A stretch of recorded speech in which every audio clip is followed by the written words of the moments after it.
بسم الله الرحمن الرحیم. سلام، وقتتون بخیر.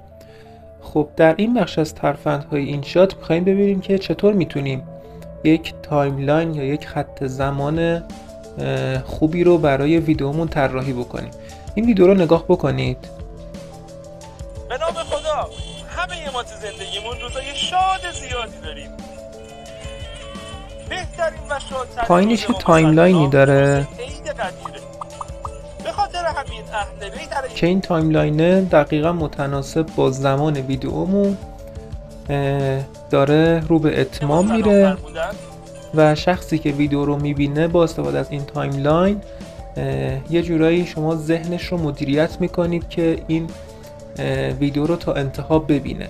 این تایملاینه یک جور انگیزه است برای اینکه ویدیو رو تا انتها ببینن و از این جهت خب خیلی کاربرد داره و ویدیوتون رو زیباتر میکنه، ویدیوتون رو منظمتر میکنه. این روز پست کنید، لباسای نو بپوشید، عطر بزنید و به دیدن اقوام و مؤمنین برید. خب حالا میخوایم این تایملاین رو درست بکنیم، اما یه نکته، گاهی اوقات بعضی از ویدیوها نیاز به تایملاین دارن، بعضی از ویدیوها اصلا بهشون نمیخوره اینکه شما تایملاین اضافه بکنید. این رو هم دقت بکنید که رو همین ویدیوها این جواب نمیده.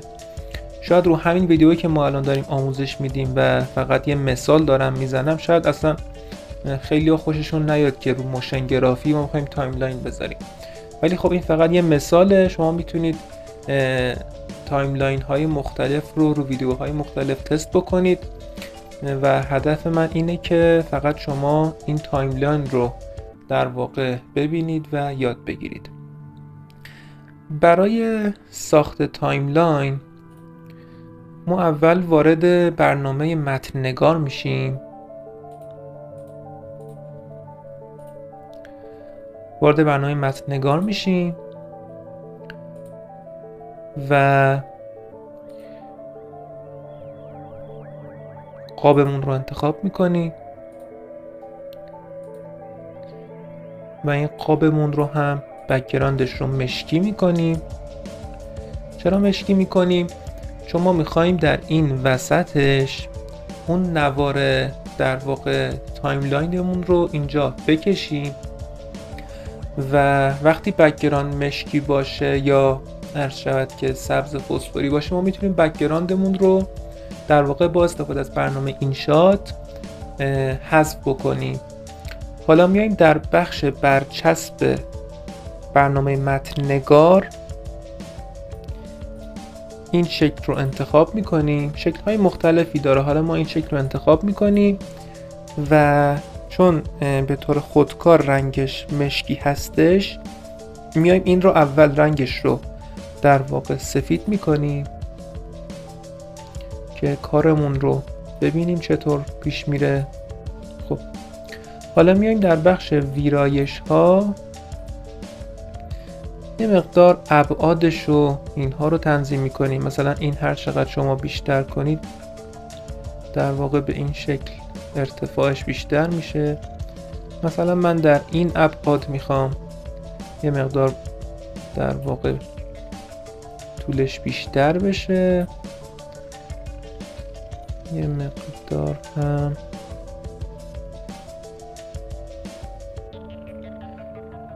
و این بخش هم گردیش هست. حالا ما هدفمون این نیستش که متن نگار رو کامل آموزش بدیم، اما برای ساخت تایملاین کارتون رو راحت تر میکنه این برنامه. از خود برنامه اینشات هم میشه این کار رو کرد، اما خب این برنامه قابلیت های خیلی بیشتری داره. مثلا همین گرد کردن این گوشه ها خودش قابلیته و خب میتونید استفاده بکنید. کار کردن با متن نگار هم خیلی راحته و ما میتونیم از برنامه های مختلف استفاده های در واقع متنوعی ببریم برای خلق یک اثر و قرار نیست همش با اینشات کار بکنیم و دیگه از پیکسارت کار نکنیم، مثلا کپکات رو نگاه نکنیم. نه، ما برای خلق یک اثر نیازه که همه اینها رو یه زمینه‌ای داشته باشیم، اما خب معمولا یکی دو تاش رو بیشتر مسلطیم. خب بعد اینکه این نوار سفید رو طراحی کردیم ذخیره میکنیم کارمون رو. خب الان کار ما ذخیره شد. وارد اینشات میشیم و یه پروژه باز میکنیم با بک‌گراند مشکی که بک‌گراند مشکی در واقع خود اینشات هستش، میتونید استفاده بکنید. خب بک‌گراندمون رو میاریم و تایم این بک‌گراندمون که یک ویدیو هستش رو دقیقاً متناسب با همون تایم ویدیومون قرار میدیم.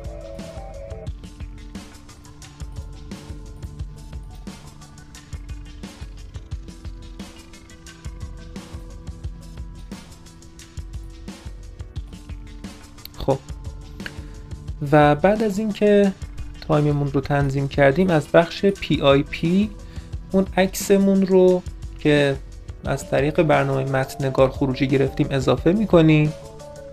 خب عکسمون رو اضافه کردیم، این رو کامل بزرگ میکنیم به این شکل.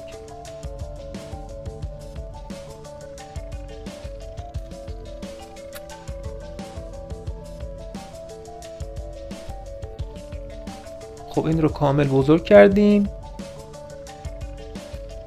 و بعد از اینکه این رو کامل بزرگ کردیم بک‌گراندمون رو هم انتخاب میکنیم. بک‌گراند ما الان زیر این عکس قرار داره و بک‌گراندمون رو هم سبز فسفوری انتخاب میکنیم، مثلا یک همچین رنگی، یه مقدار خیلی رنگش تو چشه، فکر میکنم این مناسب باشه. خب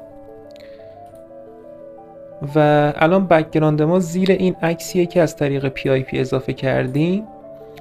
حالا میایم این نوار سفید رو از طریق کروما از بین میبریم به این شکل. الان نوار سفید کامل از بین رفت و الان بک‌گراند ما رنگ سبزه و این نوار سفید ما از بین رفته. نگاه کنید اینجا رو، این الان بک‌گراند ما هستش و نوار سفید کامل از بین رفته. و حالا میایم دوباره از طریق بخش PIP اون نوار سفید دوم یه رنگ ساده انتخاب میکنیم، حالا هر رنگ خودمون دوست داشتیم، که قرار این نوار سفید ما رو کامل پوشش بده. خب از این بخش اضافه میکنیم. من این رنگ رو انتخاب کردم و این نوار سفید دوم خیلی مهم نیستش که ابعادش چطور باشه، مثلا قراره بهش حالت انیمیشنی بدیم. خب این رو که انتخاب کردیم بعدش میایم از طریق همین انیمیشن که این بالا هستش در آپدیت جدید یا بهش میگفتیم کی فریم، این رو اینجا قرار میدیم، یک کی فریم میزنیم و میایم در انتهای ویدئومون یه مقدار اینها رو طولانی تر بکنیم در انتهای ویدئومون و این انیمیشن رو تا اینجا ادامه میدیم. خب حالا برای اینکه این لایه‌مون بره زیر و این لایه اصلیمون که نواره بیاد بالا یه دونه کلیک روش بکنیم این اتفاق میفته. نگاه کنید.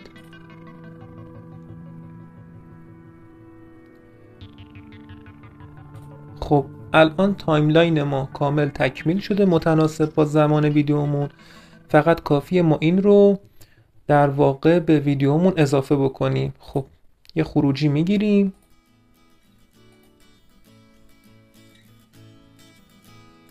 خب بعد از اینکه خروجی گرفتیم کارمون رو در واقع اضافه میکنیم به طراحی اصلیمون. خب ویدیومون رو میاریم. بعد از اینکه ویدیومون رو آوردیم از طریق بخش PIP میتونیم خط زمانمون رو به کارمون اضافه بکنیم.